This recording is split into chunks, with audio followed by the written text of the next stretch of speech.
मगर मुस्कुरा के निकले हैं, जख्म पर जख्म खा के निकले हैं। हाँ मगर मुस्कुरा के निकले हैं।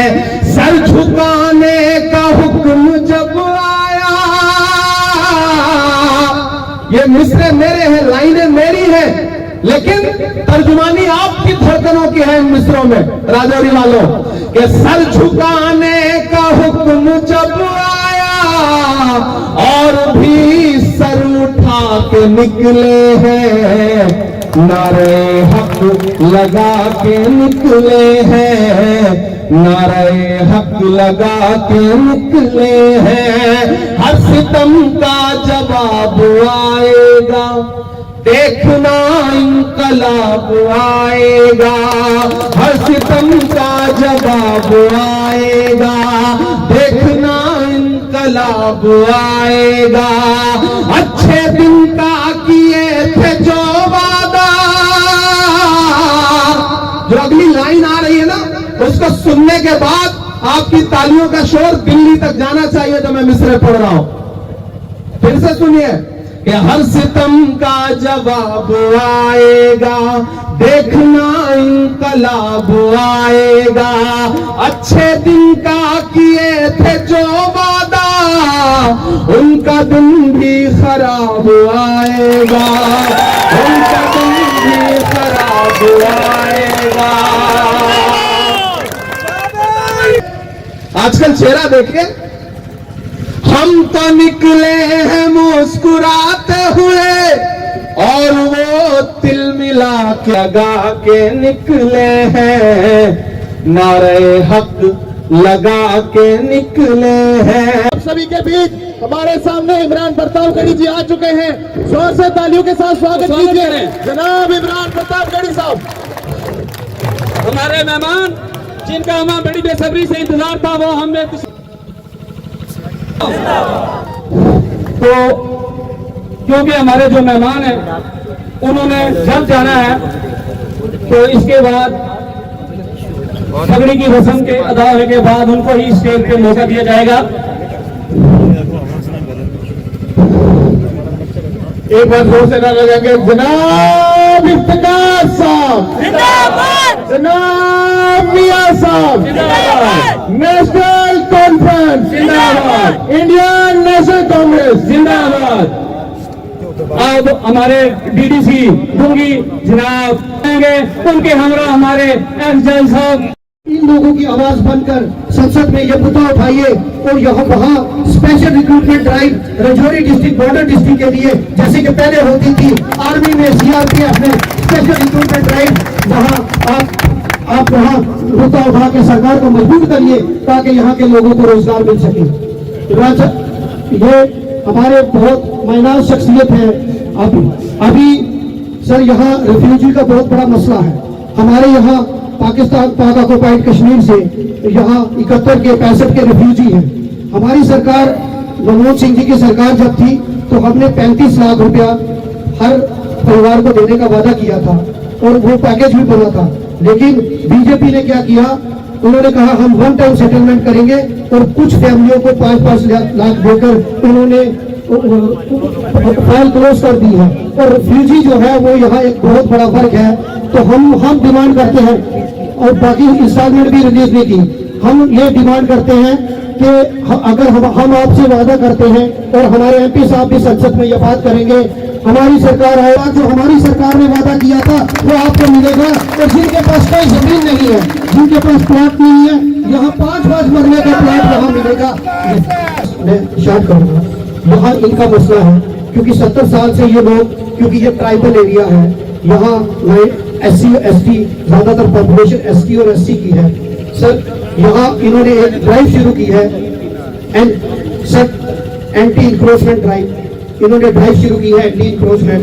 जो लोग यहाँ से 70 साल में इन जगहों पर हैं, इन लोगों को टार्चर करने के लिए 370 खत्म होने के बाद इन्होंने एक मुहिम शुरू कर दी है। इनको यहाँ की जगह चाहिए, यहाँ के लोगों से बीजेपी को प्यार नहीं है, यहाँ की जगह से फिर उखाड़ा जा रहा है। एक तरफ बीजेपी ये कहती है कि हमने राइट टू फॉरेस्ट एक्ट दिया, लेकिन आज भी जो हमारे गुजर बकरवाल जो पहाड़ जंगलों में रहते हैं उनको वो ना तो फॉरेस्ट राइट एक्ट इम्प्लीमेंट हुआ, और जिनकी जगह है जो 70 साल से आज उनको कहते हैं कि आप डॉक्यूमेंट ले आओ, और 70 साल जो उनके बाप दादा यहाँ रहते थे वो उनको निकाला जा रहा है। हम आपसे डिमांड करते हैं कि आप हमारे नुमाइंदे बन के संसद में एक बिल लाइए और जम्मू कश्मीर के जो गरीब अवाम है उनकी आवाज उठाइए, ताकि इन लोगों को डांगरी इस जगह का नाम है। डांगरी की इस तारीखी सरजमीन पर, राजौरी की तारीखी सरजमीन पर पहली बार आपके बीच में आया। पता नहीं जिंदगी किसी और मौके पर ले आती या न ले आती, इसीलिए मैं हमेशा जमहूरियत को जिंदाबाद कहता हूं कि जमहूरियत की ताकत है कि मैं उत्तर प्रदेश के किसी छोटे से जिले में पैदा हुआ और आज बिल्कुल सरहद के बिल्कुल पास राजौरी के इस इलाके में खड़ा हूं, और मेरी आंखों के सामने बड़ी तादाद में यहाँ के बुजुर्ग, यहाँ के नौजवान साथी, सारे मजहबों के अलग अलग लोग यहाँ पर बैठे हैं। यही है मेरा भारत, और मैं इस भारत का इमरान हूं जो आपके सामने खड़ा हूं। चिरागों के सफर में दबदबा हो आंधियों का, चिरागों के सफर में दबदबा हो आंधियों का, तो फिर अंजाम जुल्मत के सिवा कुछ भी नहीं होगा। ये दुनिया नफरतों के आखिरी स्टेज पर है, इलाज इसका मोहब्बत के सिवा कुछ भी नहीं होगा। कांगड़ी वालों, आने वाली 25 तारीख को आपको अपने घरों से बाहर निकलना है, ईवीएम बूथ पर जाना है, और न सिर्फ डांगरी राजौरी के मुस्तकबिल का फैसला करना है, बल्कि जम्मू कश्मीर के मुस्तकबिल का भी फैसला करना है। पिछले कुछ सालों में एक आप अजीब दर्द से गुजरे हैं, जब एक झूठ का मायाजाल बुना गया। दिल्ली में बैठे हुए हाकिम ने आपको नए नए ख्वाब दिखाए, और फिर सारे ख्वाब उसी तरह साबित हुए जैसे 15 लाख का जुमला साबित हुआ था। दुनिया की तमाम हुकूमतें देने के लिए जानी जाती हैं, लेकिन ये पहली हुकूमत है जो छीनने के लिए जानी जाएगी। उसने आपसे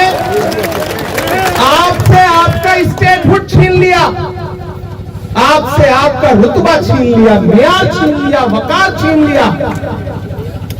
और ये पहाड़ों पर रहने वाले लोग, ये सरहदों के आसपास रहने वाले लोग, आपने मुझे दस्तार पहनाई है तो मुझे आज ऐसा लग रहा है जैसे मैं अपने गांव में खड़ा हूं, अपने लोगों के बीच में खड़ा हूं।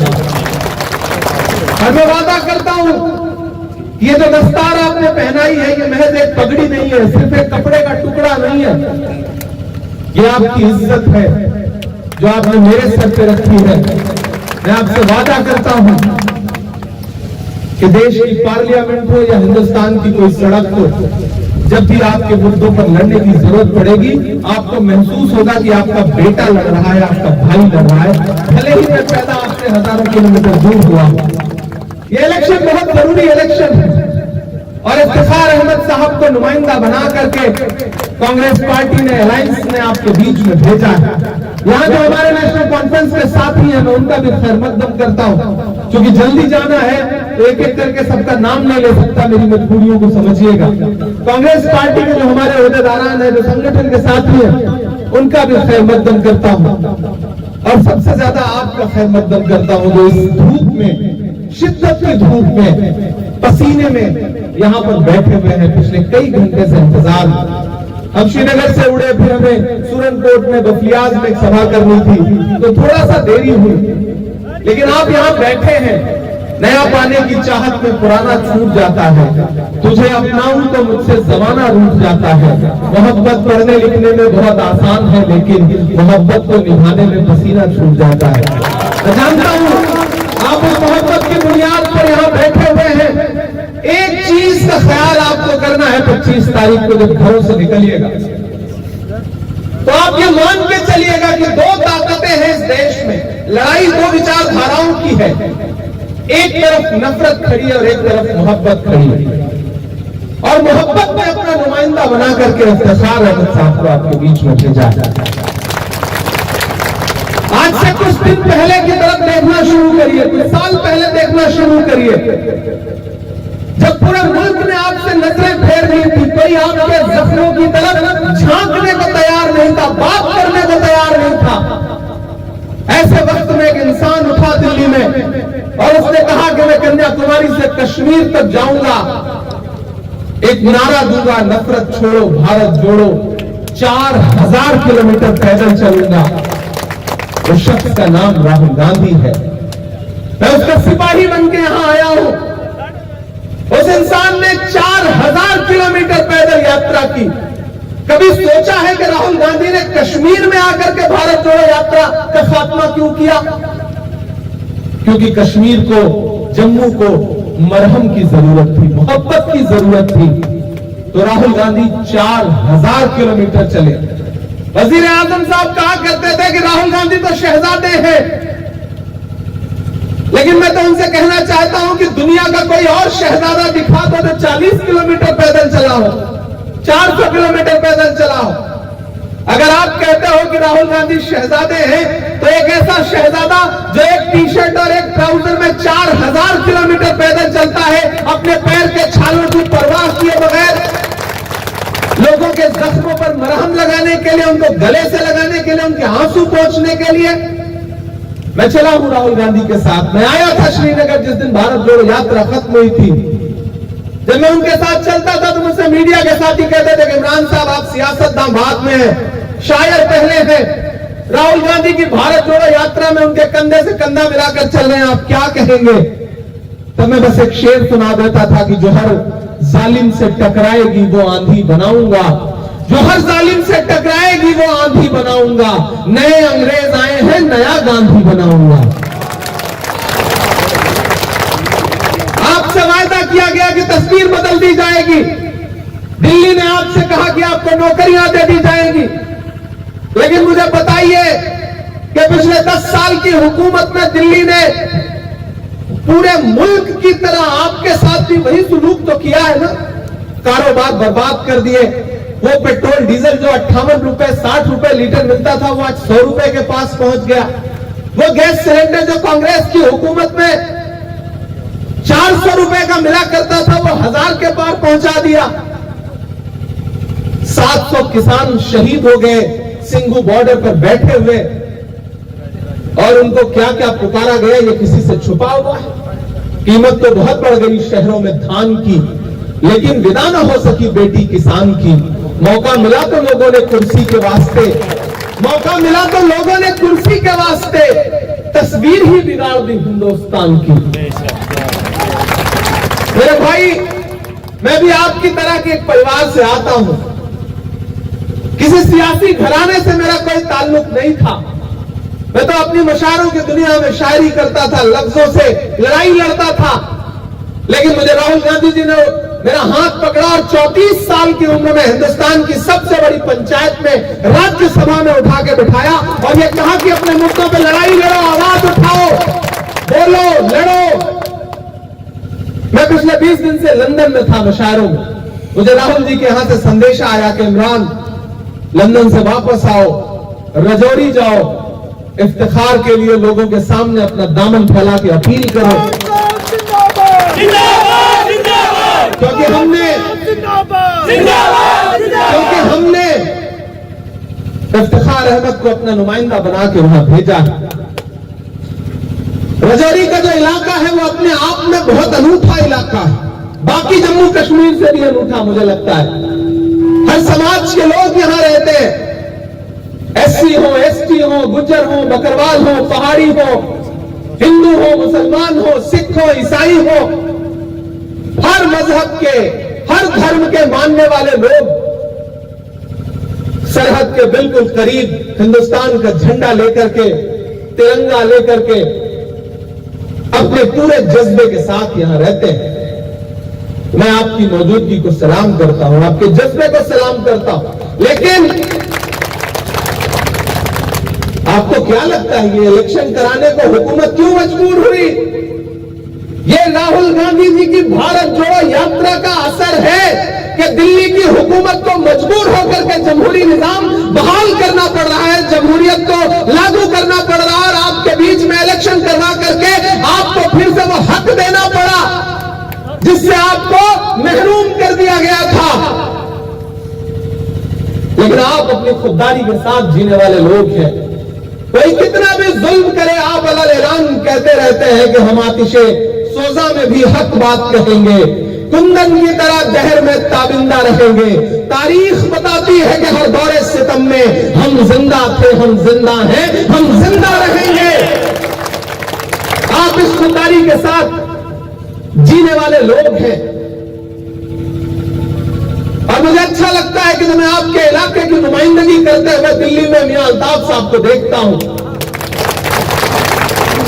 तो इससे यह भी समझ में आता है कि आप जज्बाती तौर पर मजहबी लोग हैं, जज्बों को बचाने वाले, संजोने वाले लोग हैं। मैं यहां इस तपती दोपहरी में खड़ा होकर आपसे एक बात कहना चाहता हूं। मेरी आंखों में अलग अलग तरह के मंजर हैं। मैंने सुना है कि यहां पहाड़ों पर रहने वाले जो हमारे एसटी समाज के लोग हैं, हुकूमत उनसे कह रही है कि कागज का टुकड़ा लाओ, तब मानेंगे कि तुम्हारी जमीनों का टुकड़ा तुम्हारा है या नहीं है। आप इसके असली मालिक हैं। दिल्ली में बैठ करके कोई आपकी तकदीर का फैसला नहीं कर सकता, यह तय नहीं कर सकता कि जमीनों के मालिक आप हैं या नहीं है। आपका जिस्म इस मिट्टी से बना हुआ है, एक दिन फिर इसी मिट्टी में बन जाना है। इस मिट्टी के असली मालिक आप हैं। आपको इन जमीनों से कोई बेदखल नहीं कर सकता। अगर किसी हुकूमत को यह लगता है कि वो आपको आपकी मिट्टी से बेदखल कर देगा, तो आने वाले दिनों में, आने वाली 25 तारीख में बदल दीजिए वो निजाम। हम वादा करते हैं, कांग्रेस पार्टी आपसे वादा करती है, अलायंस आपसे वादा करता है कि आपकी जमीनें सिर्फ आपकी हैं, उस पर किसी और का हक नहीं है। हम उसे किसी को छीनने नहीं देंगे। मेरे भाई, आप तो इस बात पर ईमान रखते हो ना कि मजदूर का पसीना सूखने से पहले उसकी मजदूरी उसे दे देनी चाहिए।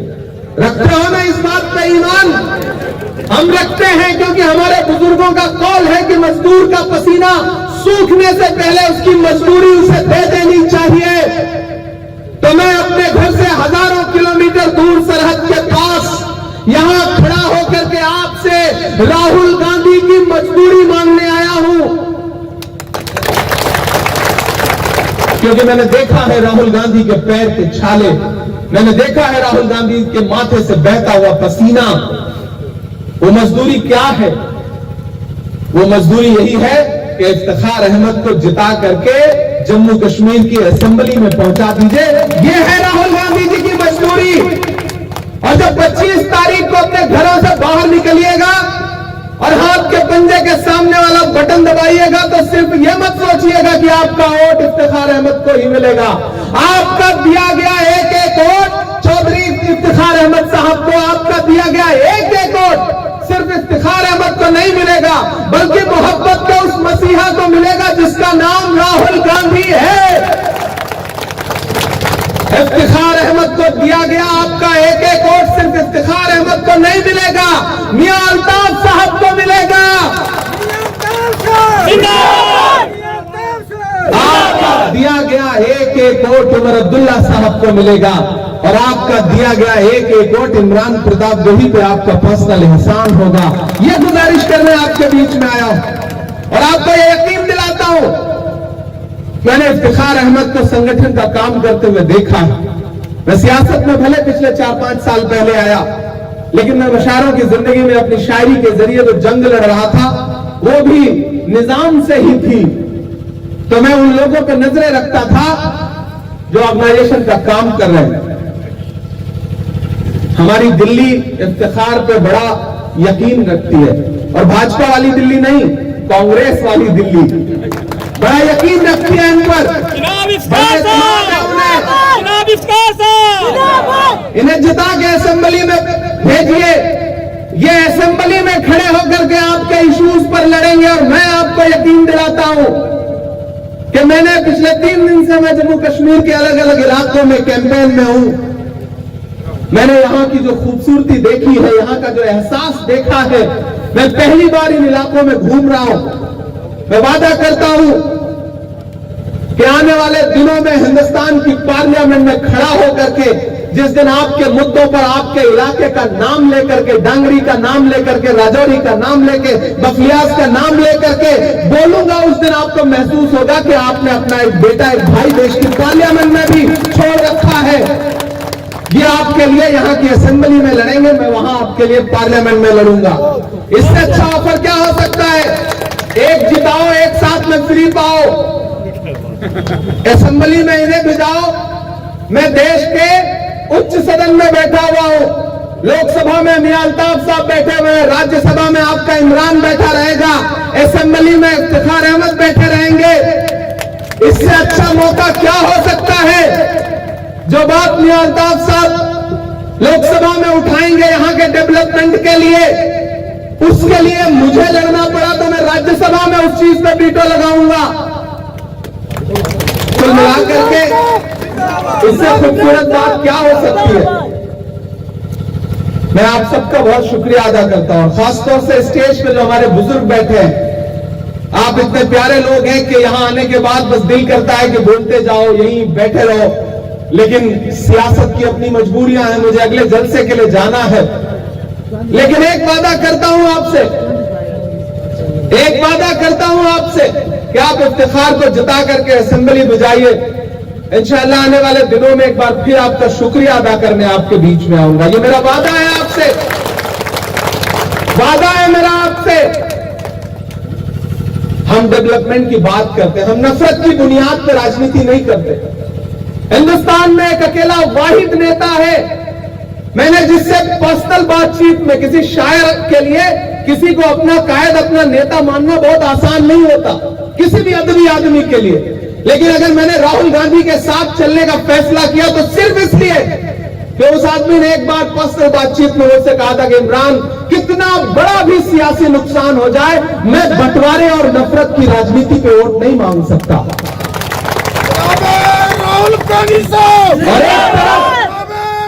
और एक तरफ भाजपा है जिसकी बुनियाद में नफरत है, बुनियाद में बंटवारा है, वह हिंदू को मुसलमान से, सिख को ईसाई से।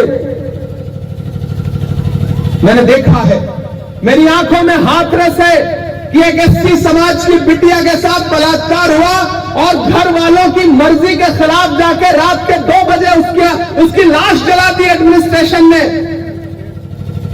ये बातों में सिर्फ डेवलपमेंट की और अपनेपन की बात करते हैं। हमारी आंखों में वो दिन भी है कि जब जंतर मंतर पर बैठी हुई हमारी पहलवान बेटियां जो देश के लिए मेडल लाने वाली थी, उनको घसीटा गया पार्लियामेंट से महज 400 मीटर की दूरी पर। ये बातों में बड़ी बड़ी बातें करते हैं। इनका नारा था ना, बहुत हुई महंगाई की मार अब की बार मोदी सरकार, ये नारा था, याद है ना? और उसके बाद हालत क्या हुई? आटा, चावल, दूध, दही, पनीर, छाछ, लस्सी। भाजपा की सरकारें वो सरकारें हैं कि जो फिल्में तो टैक्स फ्री करती है लेकिन कफन पर जीएसटी लेती है, कफन पर। चिता की लकड़ियां तक महंगी कर दी। इसलिए किसी मुगालते में मत रहिए, किसी झांसे में मत रहिए। यहां हमारी माएं बहनें बैठी हैं, महिला सशक्तिकरण की बात करते हैं प्रधानमंत्री जी। आप सुबह जब रसोई में जाती हैं चाय बनाने के लिए, तो दूध हो, चाय की पत्ती हो, शक्कर हो, क्या नहीं महंगा कर दिया?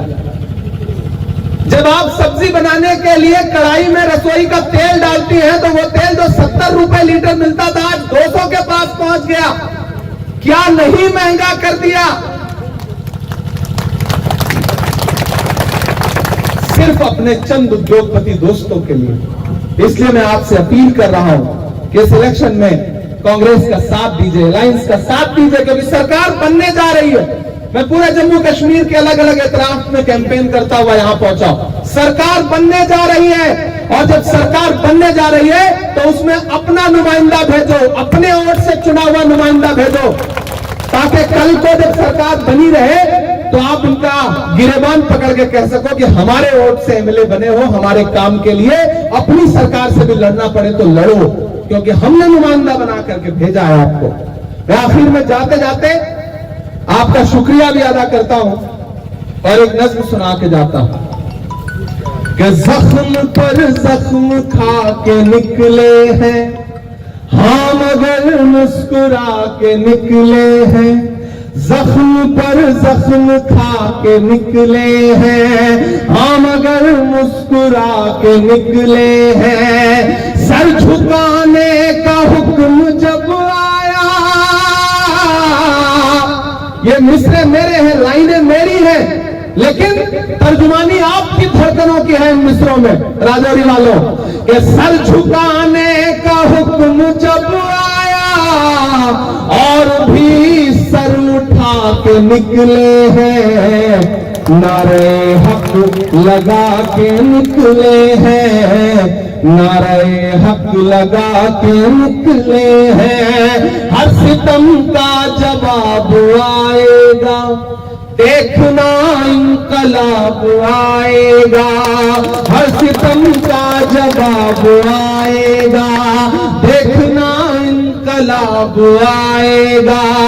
अच्छे दिन का किए थे जो वादा, जो अगली लाइन आ रही है ना, उसको सुनने के बाद आपकी तालियों का शोर दिल्ली तक जाना चाहिए जो मैं मिसरे पढ़ रहा हूं। फिर से सुनिए कि हर सितम का जवाब आएगा, देखना इनकलाब आएगा।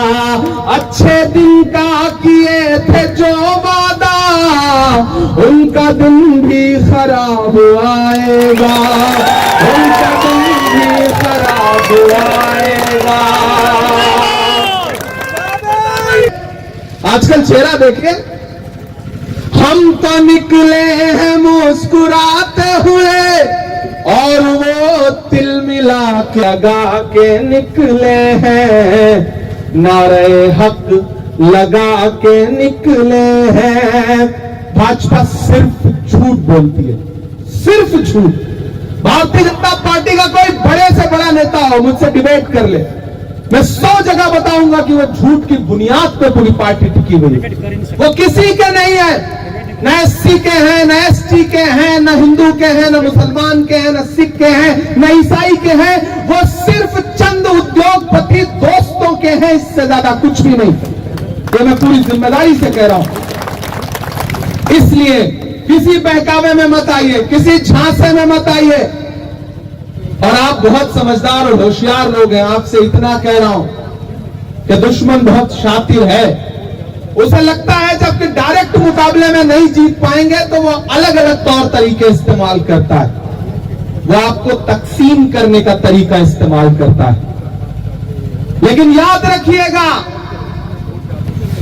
कांग्रेस कैंडिडेट को छोड़ करके एक वोट भी इधर उधर देने का मतलब है भाजपा को वोट देना।